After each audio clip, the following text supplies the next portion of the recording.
Bonne année et bonne santé! Hello les filles, j'espère que vous allez bien. Je suis contente de vous retrouver pour cette première vidéo de l'année 2024 et on va revenir un petit peu sur l'année 2023, la fin d'année, avec mes produits finis du mois de décembre. Je suis accompagnée comme d'habitude de ma fidèle boîte qui ce mois-ci contient 10 produits, essentiellement des soins visage et du maquillage. On démarre tout de suite. Dans la catégorie des produits destinés au corps, entre guillemets, il n'y en a qu'un seul ce mois-ci, c'est de la marque Fleurance Nature et c'est des compléments alimentaires pour le sommeil. Donc c'est la cure sommeil paisible et réparateur à base de valériane, aubépine et passiflore. C'est une cure d'un mois, il faut prendre 2 gélules le soir avec un verre d'eau juste avant d'aller au lit. J'ai gardé une petite plaquette pour que vous puissiez voir à peu près la taille des gélules, ça va, c'est pas très gros, c'est assez facile à prendre. Et donc cette cure est censée participer au maintien d'une bonne qualité de sommeil et aussi aider à trouver un meilleur sommeil. Moi j'ai un peu de mal avec le sommeil, ça fait beaucoup de fois le mot sommeil dans la même phrase. Chez moi c'est vraiment très aléatoire, je vais des fois bien dormir, des fois me réveiller 36 fois la nuit ou alors mettre beaucoup de temps à m'endormir. Donc je me suis dit que ça serait pas mal de tester ce genre de petite cure, je n'en avais jamais fait et franchement je trouve que c'était pas trop mal. Globalement pendant le mois où j'ai fait cette cure, je trouve que je m'endormais quand même un peu plus facilement les soirs et je sentais que j'avais un sommeil qui était quand même plus réparateur que d'habitude. Et sur la fin de la cure, je trouve que les nuits, je me réveillais quand même beaucoup moins souvent et je sentais que j'avais quand même un sommeil plus profond et plus réparateur. Je me levais en étant moins fatiguée qu'avant. Donc je pense que cette cure a bien aidé. Bon là, ça fait du coup une semaine, oui, que je l'ai terminée. Et je suis en vacances, donc là ça va, j'ai le temps de me reposer.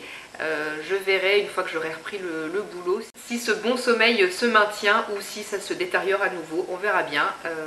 Mais en tout cas, si jamais je rencontre à nouveau des soucis de sommeil et que je me sens très fatiguée, c'est pas impossible que je rachète cette petite cure parce que ça me laisse une bonne impression. Je n'ai pas fini de produits capillaires au mois de décembre, donc on passe tout de suite à la catégorie des soins pour le visage avec un contour des yeux de la marque Netaderm que j'avais reçu dans une Beautiful Box. C'est le contour des yeux au café vert bio.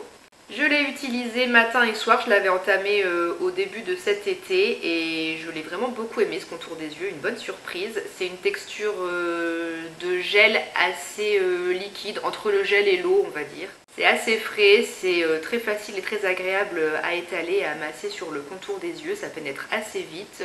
Il n'y avait aucun souci quand j'appliquais mon fond de teint, mon anti-cerne après, ça peluchait pas, c'était bien compatible avec le maquillage. Et niveau hydratation, j'ai trouvé que ça faisait assez bien le boulot par rapport au contour des yeux que j'utilisais avant d'entamer celui-ci. Je trouvais que les petites ridules de déshydratation que je peux commencer à avoir, elles étaient un peu plus comblées, j'avais l'impression. J'avais la sensation d'avoir un contour des yeux bien hydraté, un peu plus lisse. Et le matin, j'ai trouvé aussi que ça aidait pas mal à décongestionner les yeux si j'avais les yeux un peu plus gonflés que d'habitude. Ça hydratait bien et ça réveillait bien le regard, donc un bon petit contour des yeux, franchement très sympa, j'ai bien aimé, la composition est courte, c'est des bons ingrédients. Néanmoins, je ne sais pas si je le rachèterai parce que je ne sais pas où est-ce qu'on peut trouver cette marque, à part sur le site de la marque, faudrait passer une commande spéciale, je pense pas que je le ferai. Mais bon, si par hasard je peux retomber dessus, pourquoi pas le racheter à l'occasion. Mais pour l'instant j'en ai d'autres à tester, puis je préfère en tester d'autres, mais franchement il est très sympa. On reste dans l'hydratation mais du visage cette fois, de chez NUX. J'ai terminé dans la gamme crème fraîche de beauté, le fluide matifiant hydratation 48 heures anti-pollution pour les peaux mixtes. On peut l'appliquer matin et ou soir, moi c'était ma crème de jour, donc je l'utilisais uniquement le matin. Et c'est un fluide matifiant que j'ai vraiment beaucoup apprécié, ma peau l'a bien aimé, ça hydrate super bien, c'est une texture légèrement fouettée, super agréable à étaler sur la peau aussi. Ça hydrate bien la peau, j'ai trouvé que c'était une bonne base hydratante avant de se maquiller et le côté matifiant, je l'ai trouvé vraiment pas mal. Pendant tout le temps que je l'ai utilisé, je trouvais que ma peau ne rebrillait pas trop, c'était assez tolérable on va dire en fin de journée, je ne luisais pas. Contrairement à ce qui se passe en ce moment avec la nouvelle crème de jour que j'ai entamée et qui n'a pas du tout d'action matifiante, là en fin de journée je trouve que mon teint est pas beau. Ces dernières semaines, je brille plus que d'habitude. Donc je pense que cette crème, vraiment, elle faisait bien son boulot. Hydratante, matifiante, vraiment parfaite pour les peaux mixtes. Donc je vais garder cette référence précieusement dans un petit coin de ma tête et je la rachèterai peut-être plus tard, une fois que j'aurai terminé toutes les crèmes visage que j'ai en stock. Ensuite, je vous montre juste le packaging cartonné puisque ce produit était un produit solide, donc je n'ai plus rien à vous montrer. Il ne reste rien à part ce petit carton qui ira au recyclage. C'est de la marque Nivea dans la gamme Naturally Clean. C'est le nettoyant visage solide apaisant pour peau sensible. Désolée pour la lumière, il y a un très beau soleil, mais on va pas se plaindre parce que ça fait 3 mois qu'il fait que de pleuvoir, donc là un peu de soleil ça fait du bien. Donc ce produit je l'avais reçu grâce au site Beauté Test et du coup donc c'est un nettoyant pour le visage que j'utilisais le soir sous la douche en deuxième étape de démaquillage. Je frottais le savon dans mes mains humidifiées, ça moussait assez facilement et puis ensuite je frottais tout simplement mon visage avec mes mains, je massais la mousse obtenue sur le visage pour le nettoyer. Alors le côté apaisant, peau sensible, je valide, c'était vraiment doux pour la peau, ça l'agressait pas de trop, mais moi j'ai trouvé que c'était quand même pas assez costaud pour bien nettoyer et puis retirer toutes les impuretés. J'ai fait plusieurs fois le test après la douche de repasser un coton avec une eau micellaire ou un tonique pour voir ce qui restait sur le coton et en général il y avait encore des saletés, donc ça nettoyait pas assez pour moi, c'était pas assez costaud, mais bon, du coup si vous avez la peau sensible, que vous vous maquillez peut-être très peu le teint et que vous cherchez un petit savon doux pour vous nettoyer le visage le soir, ça peut convenir. Mais si comme moi vous avez pas mal de maquillage sur le teint à retirer, en deuxième étape c'est pas suffisant. Donc bon, je suis contente d'avoir testé ce produit mais je le rachèterai pas. Ensuite un produit reçu dans une Beautiful Box de la marque Nominoé, c'est le gommage sans grains purifiant qui contient des AHA de pommes, extraits d'algues brunes et de cristaux marines. Donc il faut appliquer ce gommage enzymatique sur le visage sec.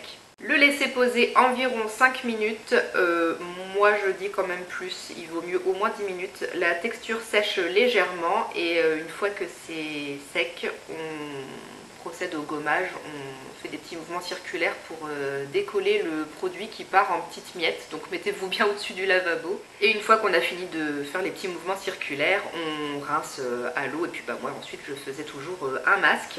Donc moi je vous disais que je laissais poser plutôt 10 que 5 minutes parce que si je laissais que 5 minutes, le produit n'avait pas assez séché et quand je massais, ça faisait pas les petites peluches pour gommer la peau en fait. Et niveau efficacité, c'est un gommage sans grains qui fait vraiment très bien son boulot. Une fois que je l'avais retiré, je trouvais que ma peau était vraiment plus nette au niveau du nez, des ailes du nez, là où j'ai les pores assez dilatés avec des petits points noirs. C'était assez bien décrassé, la peau était vraiment plus nette, les pores un peu plus resserrés. Et tout ça de manière douce, sans agresser la peau. Donc franchement, un très bon produit. J'ai beaucoup aimé. Je pense pas que je rachèterai quand même parce que j'ai aussi un bon stock encore de gommage. À voir si je retombe dessus à l'occasion. Je sais pas si on peut trouver des fois cette marque sur Beauté Privée. Moi c'est vrai que maintenant j'achète beaucoup mes soins via ce site. Mais comme pour la crème Luxe, je vais quand même garder cette référence dans ma tête et si je retombe dessus, il y a de fortes chances que je puisse peut-être craquer parce que c'est vraiment un bon gommage. Dernier produit pour la catégorie soins visage, aussi reçu dans une Beautiful Box. Je ne vous parle jamais de dentifrice, mais bon là comme il vient d'une box, je vous en reparle quand même vite fait. C'est le dentifrice blancheur de la marque Monsieur Barbier. Monsieur et Madame Barbier, pardon, j'ai oublié Madame. Donc ce dentifrice, franchement je rachèterai pas, j'ai pas apprécié. Le côté blancheur et sourire éclatant, nul, franchement j'ai pas du tout trouvé que ça aidait à blanchir un peu les dents ou à faire que le sourire paraisse un peu plus éclatant. C'est un dentifrice aussi qui n'a quasiment aucun goût. Il n'y a pas de petit côté mentholé, frais, donc en fait quand je me brossais les dents avec ça, j'avais pas vraiment l'impression d'avoir une bouche propre et fraîche. Pourtant quand je sens comme ça dans le tube, ça a une petite odeur un peu mentholée, il y a de l'huile de menthe poivrée dedans, mais une fois en bouche, non franchement il n'y avait pas de petit côté rafraîchissant comme les dentifrices classiques. Et par rapport au dentifrice classique aussi, ça moussait quand même beaucoup moins. Donc bon, c'est vrai que c'est un peu déstabilisant. Donc voilà pour mon petit retour sur ce dentifrice, ce que je ne rachèterai pas, vous l'avez compris. On passe à la catégorie du make-up. J'ai terminé 4 produits, je suis contente, ça fait un peu de place. Et puis surtout, je vire des choses qui étaient entamées depuis très longtemps, dont ce gloss de la marque ELF. Je ne sais pas si vous vous souvenez de ces tubes de gloss à l'ancienne qui coûtaient 1 euro. Donc je me sépare de ce gloss que j'avais acheté lors de ma toute première commande sur le site ELF quand j'ai commencé à m'intéresser vraiment au maquillage, à découvrir les blogs et les chaînes YouTube qui parlaient de beauté et de make-up. Et donc lors de ma première commande sur le site ELF, j'avais acheté ce petit gloss tube en plastique avec un embout biseauté. C'était la teinte qui s'appelait Lueur de chandelle en français, sinon en anglais c'était Candlelight. Je ne sais plus exactement comment s'appelait ce gloss parce que toutes les inscriptions se sont effacées. Ça fait 11 ans que je l'avais, donc je l'avais acheté en 2012, donc bon, il est temps de s'en séparer. Bon, après je l'ai quand même bien utilisé. Bon, avec la lumière, là, le soleil, je pense pas que vous verrez.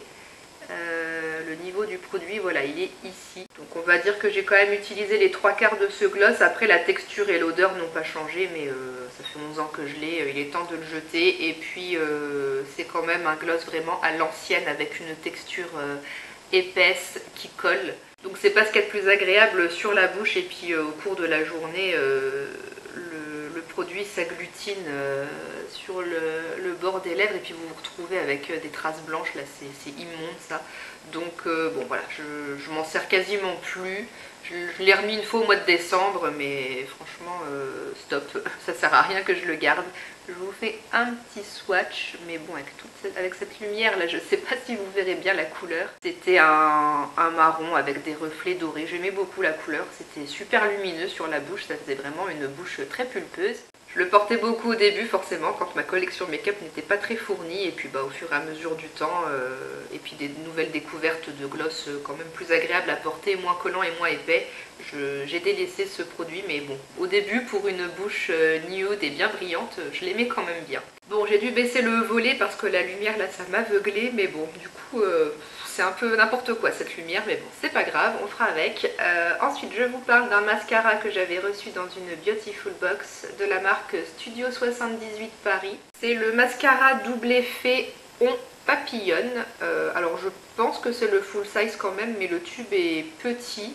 Bon, par contre la qualité est pas top hein, parce que vous voyez que l'effet gris métallique là sur le capuchon ça se barre. Le truc s'écaille complètement et ça pouvait arriver que du coup ça se colle sur mes doigts et qu'après je m'en colle sur le visage. Enfin bref, ça c'était quand même assez embêtant. Sinon au niveau de la brosse, c'était une brosse en poils tout à fait classique, aucune forme particulière. Et c'est un mascara que j'ai assez bien aimé sur mes cils qui sont de base déjà plutôt longs et recourbés. Ça faisait le boulot on va dire, mais sans non plus d'effet trop waouh. Il existe d'autres mascaras que je préfère beaucoup plus, mais bon après sinon il allongeait et recourbait quand même assez bien sans faire de paquet. Ce qui manquait pour moi avec ce mascara c'était le côté volume, donner un effet un peu déployé, ouvert sur l'extérieur, ça faisait pas trop. Ça allongeait, ça recourbait assez bien, mais il n'y avait pas trop de volume. Après au niveau de la tenue, j'ai rien à dire, ça n'a jamais coulé, ça s'est jamais effrité. Mais la courbure pouvait avoir tendance à un petit peu s'affaisser en cours de journée, ça tenait pas super bien. Donc voilà pour ce petit mascara qui sur moi fait le boulot, mais sans plus. J'ai pas été plus convaincue que ça, donc je ne rachèterai pas. Ensuite j'ai terminé une petite miniature d'un fond de teint Yves Saint Laurent, le encre de peau All Hours, que j'avais dans la teinte B40 Cool Sand. Alors avec les reflets, je ne sais pas si on verra bien. C'est un fond de teint qu'il faut bien agiter avant de l'utiliser. Est-ce que je vais arriver à vous montrer un petit peu la teinte? Il en reste un petit peu si je racle un peu le boulot comme ça sur ma main. C'est une teinte plutôt foncée qui moi correspondait à ma carnation de l'été, quand j'avais bronzé mais pas trop encore. C'est une teinte qui tire quand même assez sur le jaune, donc moi ça me correspondait plutôt bien l'été. Alors c'est un fond de teint que j'aimais assez bien lors des premières utilisations et dernièrement un peu moins. Alors je suis pas sûre, mais à mon avis ce fond de teint ça dépend ce que vous mettez comme base en dessous, comme crème hydratante, mais moi j'ai l'impression que c'est pas compatible avec tout. Il faut trouver la bonne base, la bonne crème hydratante à mettre avant. Parce que ouais, au début je trouvais qu'il était sympa, j'aime beaucoup la couvrance, il a une bonne couvrance, c'est un fini qui est assez mat, un fond de teint tenu 24 heures perfection mat haute couvrance. Le côté mat sur la peau, ça moi j'ai bien apprécié. Mais dernièrement quand je l'utilisais seule, et ben cet effet mat sur la peau, je trouvais que c'était moins joli. Alors donc je ne sais pas si c'est dû à la crème, le changement de crème que je mettais avant, j'en sais rien du tout, mais je trouvais que le fini était moins beau. Donc en fait je l'ai terminé en le mélangeant à une bébé crème de couleur plus claire, pour avoir un petit côté un petit peu hydratant, parce que tout seul je trouvais que ça faisait un effet un peu plâtre sur mon visage, et puis au cours de la journée ça vieillissait assez mal et je trouvais que le soir mon teint était vraiment pas très joli. Après c'est un produit que j'ai utilisé de façon assez occasionnelle, plus pour des make-up de soirée, le week-end et tout, je mettais pas ça pour aller au boulot. Mais du coup je suis assez mitigée, alors en plus c'est un peu bête parce que du coup les premières utilisations, comme je l'avais beaucoup aimé, j'ai acheté le full size pendant des soldes sur Fil Unique je crois. J'ai acheté le full size dans une teinte plus claire pour pouvoir l'utiliser aussi l'hiver. Mais au final je suis pas trop fan je suis plus très fan en fait du fini sur la peau. Alors est-ce que c'est moi aussi en prenant un petit peu d'âge qui finalement préfère des produits un petit peu plus lumineux et moins mat? C'est vrai que là maintenant j'ai tendance à préférer des choses un peu plus lumineuses que quand j'étais plus jeune avec la peau vraiment très grasse. Je préférais des trucs qui matifiaient bien. Maintenant je suis en train de changer un petit peu je pense. Je vais quand même utiliser le full size que j'avais acheté, mais ouais, il faut que je reteste avec d'autres crèmes hydratantes, essayer peut-être des bases bien hydratantes à mettre juste avant, j'en sais rien, il faut que je fasse des tests. Et on arrive au dernier produit qui est une poudre libre minérale de la marque Boho Green Makeup que j'avais reçue dans une Beautiful Box dans la teinte 01 beige clair. Donc ça a été ma poudre libre pour l'hiver pendant plusieurs hivers, ça a duré assez longtemps, c'est une bonne contenance et puis il n'y a pas besoin d'en mettre beaucoup, donc franchement ça dure longtemps, c'est bien. Et c'est une poudre libre que j'ai vraiment bien aimée. Elle est fine sur la peau, elle fait un fini naturel. Elle permet de bien fixer le maquillage, je trouve. Je ne rebrillais pas trop en fin de journée, ça restait tolérable. Donc niveau matification, je sais pas si c'est comme ça qu'on dit, moi ça m'a convenu, je l'ai trouvé pas trop mal, elle se défend bien. Je trouvais aussi qu'elle donnait un petit côté un peu plus lisse sur la peau juste après l'application. Donc ouais, c'est une bonne poudre de fixation, de finition, elle est sympa. Cependant je pense pas que je la rachèterai, j'en ai pour l'instant d'autres en stock à utiliser et je préfère quand même en tester d'autres. Elle était bien, mais ça n'a pas non plus été le big coup de cœur au point de me dire que je peux pas m'en passer.